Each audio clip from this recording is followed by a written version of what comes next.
परचम लहराया, है मर्द मुजाहिद जाग जरा, अब वक्त शहादत है आया।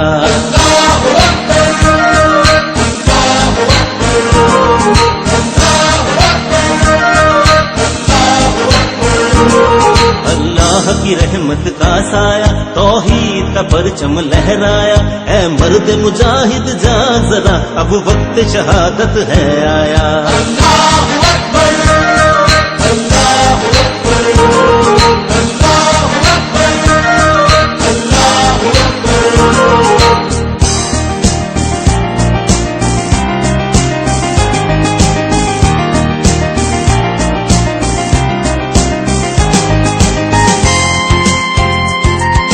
औज़ुबिल्लाहि मिनश्शैतानिर्रजीम, बिस्मिल्लाहिर्रहमानिर्रहीम, अस्सलामु अलैकुम इंशाअल्लाह माशाअल्लाह सुभानअल्लाह।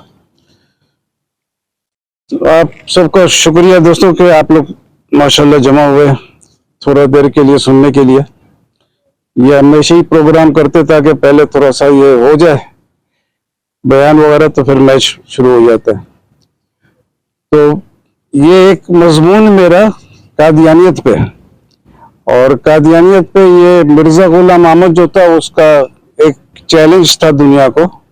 वो 85 साल बाद अल्लाह के फजल से मेरे थ्रू जवाब आया, अल्लाह का फजल था, मेरे थ्रू आया खाली। और ये मजमून इतना टाइट था कि मैंने बोला था कि कादियानी जज भी मंजूर, अगर कादियानी जज भी बोलते मजमून गलत है 1 करोड़ नगद इनाम देंगे, तो उससे भी साबित नहीं कर सका। फिर मुनाजरा काफी हुआ, हेडक्वार्टर के मैगजीन में छपा, किताब चला है आप लोग के लिए, उसमें बहुत सारा डिटेल है।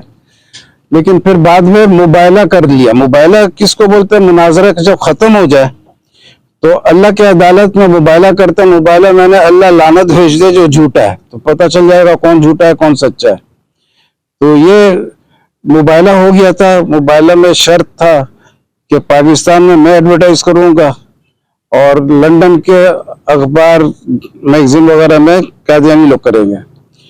तो शर्त ये था, वरना तो वो जलसा में भी अनाउंस किया था और इधर में राइटिंग में भी एग्रीमेंट हुआ था, लेकिन शर्त था कि मैगजीन वगैरह में आना चाहिए। तो 3 जून 1999 को ओरिजिनल एग्रीमेंट हुआ, लेकिन 30 जुलाई को जलसा हुआ। उस 18,000 के सामने में लाइव टीवी में भी अनाउंस प्रोग्राम जा रहा था। लेकिन 20 अगस्त को सबसे पहले अल-फजल लंदन में इसका जवाब वो खबर दिया कि मुबायला हुआ है। तो 20 अगस्त के सुबह अखबार वो मैगजीन निकला हेडक्वार्टर का, शर्त पूरा हो गया। और सिर्फ चंद घंटों के बाद जोहर का जुम्मा का नमाज था, वो खुतबा देने आया। खुतबा देता था लंबा लंबा। उस रोज 10 मिनट का खुतबा दिया जो किसी को समझ में नहीं आया। जबान पे फालिजनुमा अटैक हो गया, क्या था बीमारी अल्लाह को मालूम। लेकिन उसका स्पीच बंद हो गया, किसी और ने आके खुतबा दिया, उसको हॉस्पिटल ले गए। 21 दिन बाद में फिर दूसरे नमाज में आया। इतना दिन गायब था, घर पे ही था या हॉस्पिटल में था, बाद में घर में आया होगा। लेकिन वो आके बोला कि बात वजाहत से बयान करना मुश्किल होता था, इसलिए मैंने समझा कि अभी मुनासिब नहीं है कि आपके पास आऊं। और अब आप देख रहे हैं मैं बिल्कुल नॉर्मल हूँ, जो बात कह रहा हूँ बड़े इत्मीनान से। और ये जो 20 अगस्त का प्रोग्राम था, ये टीवी में नशर भी नहीं किया, यानी 10 मिनट का था, उसके बाद शुरू कब होगा बाकी रिकॉर्डिंग नहीं आया। तो इस तरीके से अल्लाह का लानत आ गया। और उसके बाद बहुत बीमारी हुआ, महीनों तक चला। और फिर फाइनली वो 19 अप्रैल 2003 में फौत हो गया। तो उसका जो दादा था झूठा नबी मिर्जा गुलाम कादियानी, उसका कॉल था कि जब मुबायला हो जाए तो सच्चे की जिंदगी में झूठा फौत हो जाता है। तो मैं जिंदा हूं, वो फौत भी हो गया, तो इससे भी साबित हो गया कि वो झूठा था। अपने दादा के कॉल के मुताबिक झूठा साबित हो गया। अब आप सोचोगे इतना बड़ा जो अल्लाह ने भी फैसला दे दिया, सब कुछ हो गया, तो मजमून क्या था? मजमून का ये डिटेल है कि वो जो चैलेंज दिया था वो ये था कि उसका दावा सबसे पहले इमाम मेहदी का था। नबूवत का दावा बहुत बाद में किया, और लाहौरी जमात नबूवत को मानता भी नहीं है। वो इमाम मेहदी का दावा जो था असल दावा था, नबूवत भी था, असल में नबूवत भी आ जाता है, लेकिन जो इमाम मेहदी ये शुरू से आखिर तक ये दावा था। तो इमाम मेहदी के बारे में मुसलमानों का ईमान ये है कि जब आखिरी जमाने में ईमान खराब होगा लोगों का, तो इमाम मेहदी आएंगे और इस्लाम का तबलीग करेंगे, और ईसा अलैहिस्सलाम जो आसमान पे जिंदा उठा लिए गए थे, मसलूब नहीं हुए थे, तो वो आसमान से वापस आएंगे और इस्लाम का वो भी तबलीग करेंगे, इमाम मेहदी का मदद करेंगे। तो दोनों साथ मौजूद होना शर्त है ईमान के मुताबिक।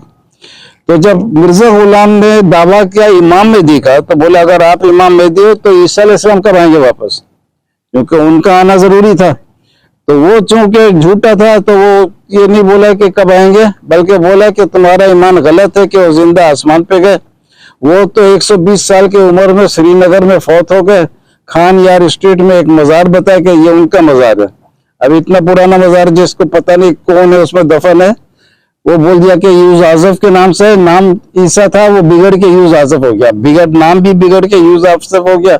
ऐसा तो हवाई फायरिंग कोई भी कर सकता है, कोई भी मजार बता दे ये नाम बिगड़ के ऐसा नाम आ गया। तो इसके बाद फिर पॉइंट ये था कि वो बताया कि सूरह मायदा के एक आयत है 117 नंबर आयत है, तो उसमें क़यामत के दिन अल्लाह ताला ईसा अलैहिस्सलाम से पूछे कि तुमने कहा था कि तुम्हारी और तुम्हारी माँ का इबादत हो मेरे सिवा। तो ईसा अलैहिस्सलाम वजाहत करेंगे तो मैंने नहीं कहा था, मेरे नफ्स में क्या है आपको पता, मेरे को नहीं पता आपके नफ्स में क्या है। तो आप इन्हें अगर सजा देते मखलूक है, और मेरा निगरानी तो खत्म हो गया था जब तक हम मौजूद थे, जब आपने ऊपर उठा लिया फिर आपका निगरानी हो गया। तो उसके बाद फिर बोलते हैं कि मिर्जा गुलाम बोलता है कि अगर ये मान ले कि आसमान पर जिंदा है, तो आयत बतला रही है कि मौत के बाद ईसाई लोग उनको खुदा बनाएंगे।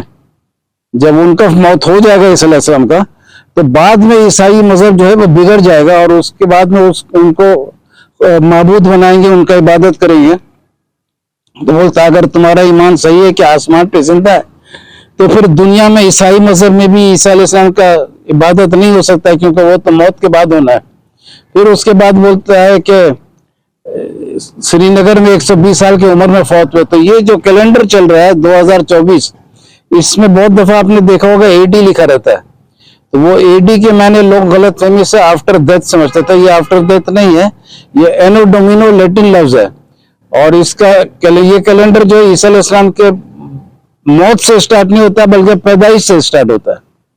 पहला कैलेंडर जो है वो बीसी कहलाता है, जो पहले का है वो बिफोर क्राइस्ट है। तो ये कैलेंडर जो है आफ्टर बर्थ ऑफ क्राइस्ट है। डेथ अगर होगा तो ईसा अलैहिस्सलाम का पूरा जिंदगी गायब हो जाएगा कैलेंडर से, तो वो नामुमकिन है। तो एक बिफोर क्राइस्ट हो गया, एक आफ्टर डेथ हो गया, तो फिर ईसा अलैहिस्सलाम कहाँ गए।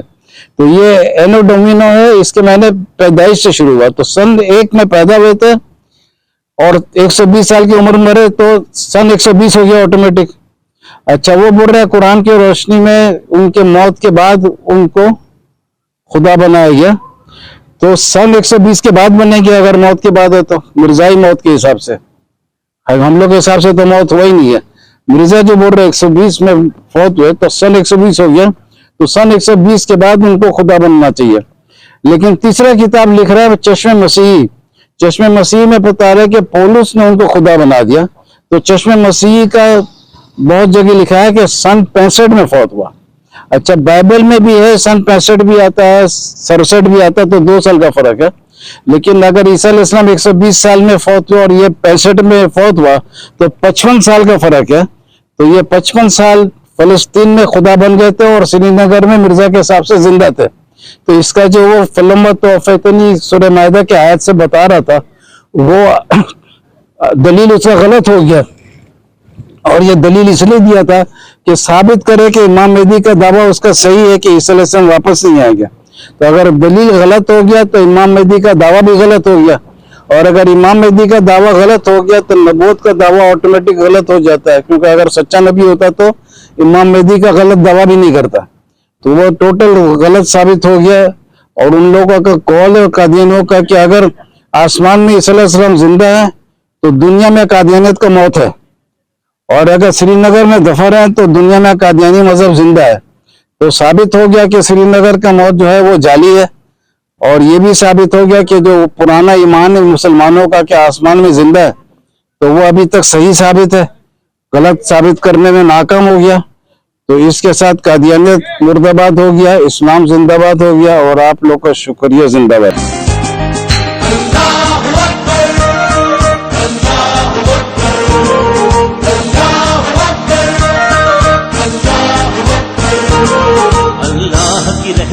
का साया, तौहीद का परचम लहराया। ऐ मर्द मुजाहिद जाग जरा, अब वक्त शहादत है आया। अल्लाहु अकबर।